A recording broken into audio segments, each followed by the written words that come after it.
Happy Thanksgiving. Happy Thanksgiving. Happy Thanksgiving. Happy day of gratitude. I wanted to talk about what I'm grateful that I don't have. Man, I had a really great thought right before this, right before I went live, and this red little live button went on. What was it? Maybe I'll remember it. But so I was watching a video today of a guy interviewing a girl from North Korea who escaped North Korea. And it's just so interesting with this lesson of gratitude from her, because she's saying that, living where she was in North Korea, every day was a struggle looking for food. Every day was wondering how they're going to get food, maybe eating some cabbage soup at a high point, seeing dead bodies on the street, people going crazy, delirious from being so hungry. That's what happens right before you die. Eating rats, but the rats have disease, and then the disease goes into the humans, and then the rats eat the humans, and they become diseased, and there's this cycle of death and disease. They don't have the word freedom. They don't have a word for freedom, because having that word would make you to think about what that means. The supreme leader is God. The supreme leader is in their thoughts.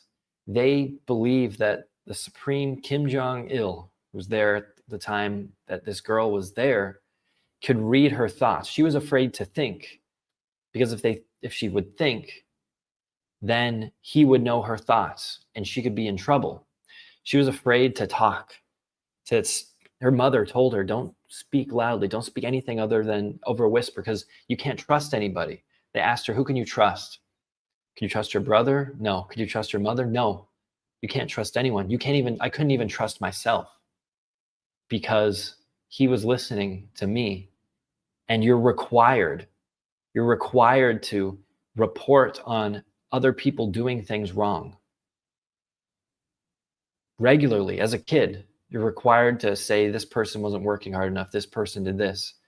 And then for generations, your family can be punished.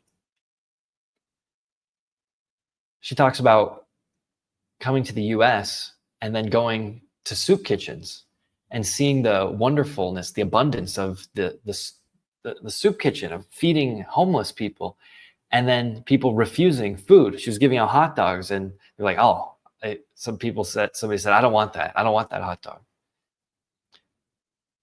Seeing that there's all of these things for them that people weren't grateful for because of relativity, because of their relative situation compared to others. So I think we can all be grateful for something wherever we are, no matter what situation that we're in. Because there's always someone that's got it worse, and there's always someone that's got it better.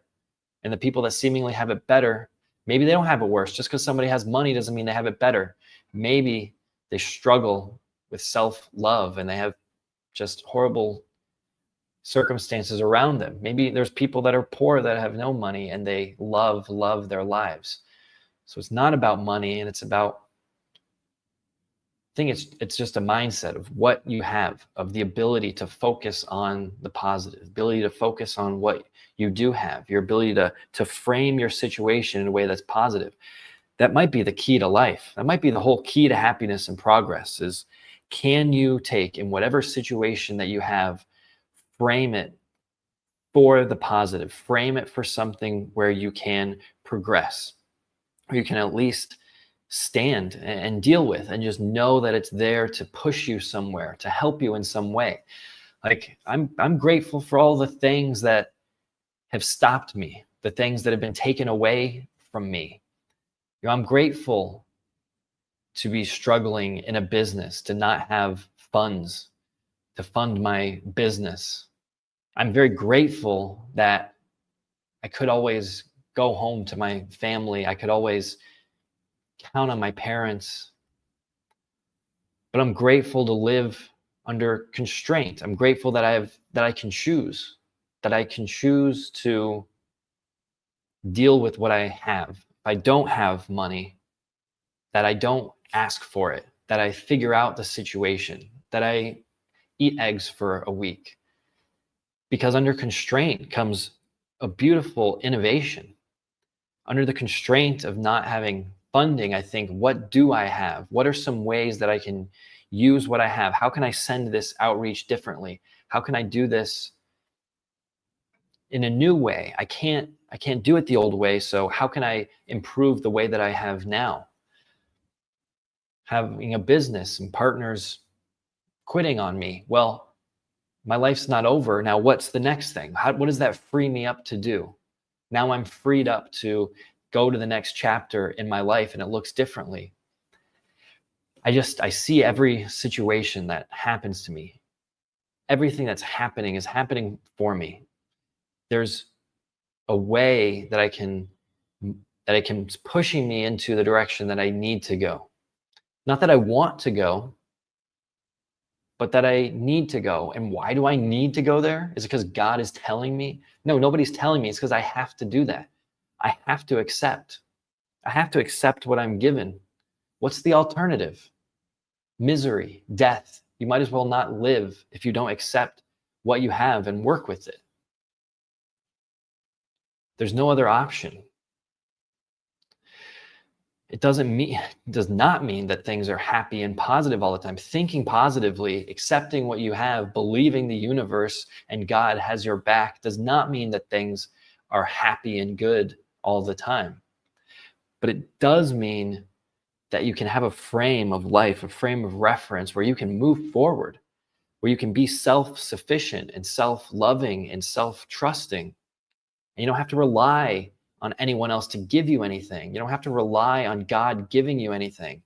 You don't have to hope and pray that something's going to happen, because it's all already happening. It's already happening for you right here.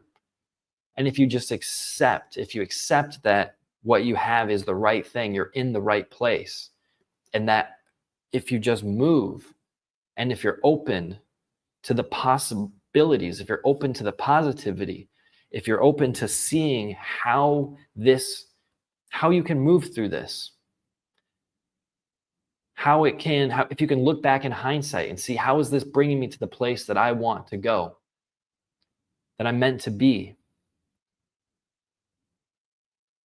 That has to be the way, because what's the alternative? The alternative is living in shame, in misery, of not liking where you are, not liking who you are. Why would there be a life like that? How could there be a life that you're born into and you're not born into some place you're meant to be, with people that you're meant to be in, a surrounding you're meant to be in? How can that be a life? How can that be a possibility? Because if it is, then you're kind of fucked, aren't you? Then what is life? But being able to look at it, but having the choice to move with it and accept it. All right. I'm grateful. Grateful for you, my one viewer. Hope you're doing good out there. Hey, Mom. All right.